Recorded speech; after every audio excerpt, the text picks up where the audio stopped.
Hello, snow leopards, and welcome to Chapter 2 of Chocolate Fever. As you may recall from Chapter 1, our protagonist, Henry, loves chocolate for breakfast, lunch, and dinner every single day. And the very last line of Chapter 1 said, "It was true," meaning he liked it, all kinds of chocolate every day. It was true, up until the day we're talking about right now. So let's find out what happens. Chapter 2, a strange feeling. "Better hurry, kids," Mama Green called from the kitchen. "It's almost 8:30. "Let's go, Slowpoke," Mark said to Henry. "We don't want to be late." "Oh, just one more chocolate cookie," said Henry. He popped it into his mouth and, still chewing, went to his room to get his books. On the way to the front door, Henry went through the kitchen and gathered a handful of chocolate kisses to put into his pocket. He liked to have them handy to munch on at school. But this morning, because he still felt somewhat hungry, Henry stripped the silver wrapping from 2 kisses and popped them into his mouth. Then, after a quick kiss from Mama Green, a kiss that left a little bit of chocolate on her face, Henry, Elizabeth, and Mark headed out the door on the way to school. At the corner, Henry and Mark waved goodbye to their sister, who had to take a bus to get to her high school. The boys' school, PS 123, the PS stands for public school, and that's what they name schools in New York City.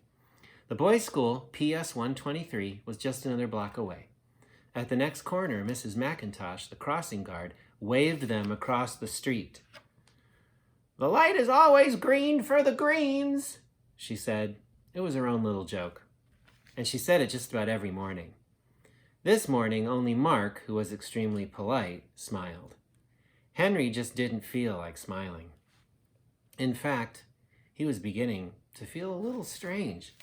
Probably in his stomach from eating all that chocolate. Right, snow leopards? In the schoolyard, the boys went separate ways to join their classes. As usual, there was a lot of pushing and shoving and fooling around.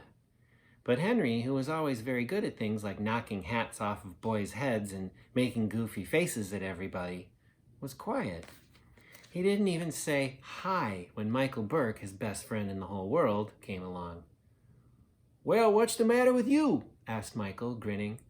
"What do you mean, what's the matter?" Henry said. "Can't I just stand here? Do I have to carry on and behave like a nut?"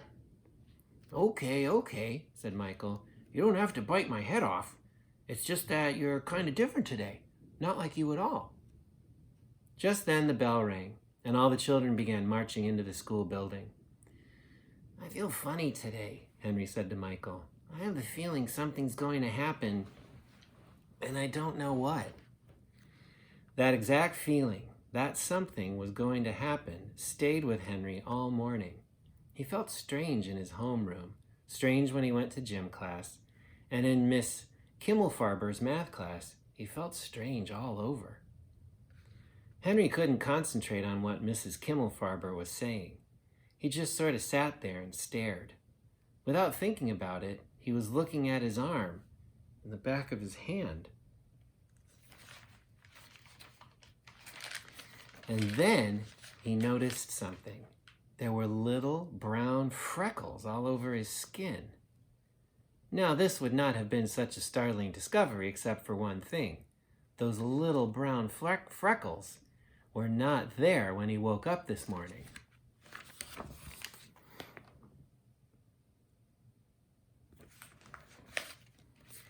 At the front of the room, Mrs. Kimmelfarber was going through the drill on fractions. She was saying, "And if I take 6 1/2 and subtract 1 1/4, what will I have left?" She looked directly at Henry, who was looking directly at his arm. "Henry," she asked, "what will I have left?" Little spots all over," said Henry. Should I go on and read Chapter 3, Snow Leopards? Okay, I will. Chapter 3, Mrs. Kimmelfarber's Problem. There was a science in the room, there was a silence in the room for about 2 seconds. Then there was a riot. All the kids began to giggle. The boys chortled and chuckled and laughed right out loud, and the girls almost fell over in their chairs. Henry turned red, and Mrs. Kimmelfarber, who did not appreciate the humor of it all, turned white.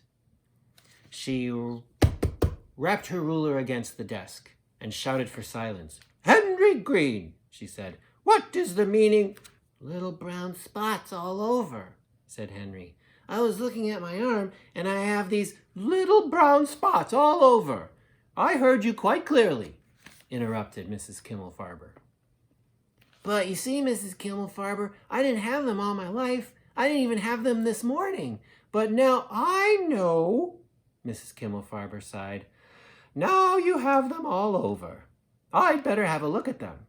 Taking Henry's arm, she led him to the window. She said, as she peered at his arm. "Looks like freckles to me." "No, ma'am," said Henry. "It just can't be." "Well, why not?" "Because I have clear and delicate skin, like my mother." "Oh, is that so?"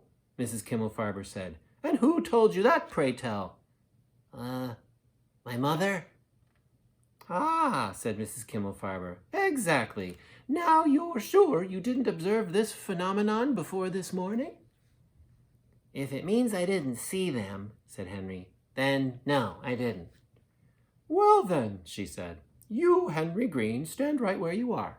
And class," she said, turning to face the rest of the room, "you will continue to look at your books until I return. In perfect silence," she added as she went out into the hall.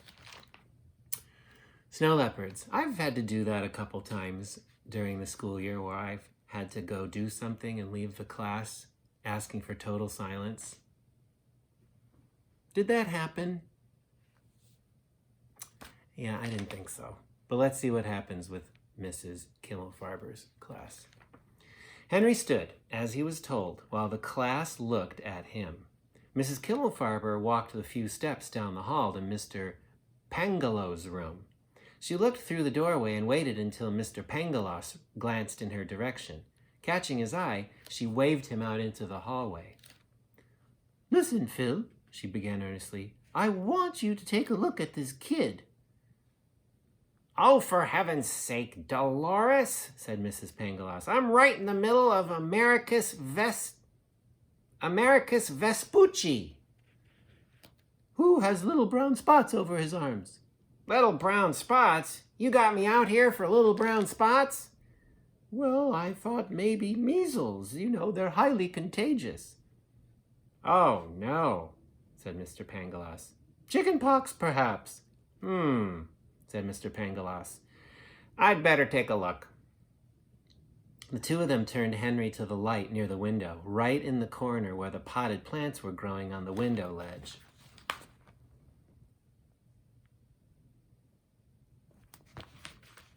Mr. Pangaloss poked and prodded and even took his eyeglasses out of his pocket and put them on. "Freckles," he said finally. "Just freckles." "Are you sure?" Mr. Pangaloss' round nose twitched, and he sniffed the air. "Chocolate?" he said. "Have they brought the chocolate milk from the cafeteria?" "Oh, forget the milk," she cried. "Look, now he has them on his face." "Oh, no," said Henry. "Oh, yes," said Mrs. Kimmelfarber. "Oh, my," said Mr. Pangaloss. "And they weren't there before?"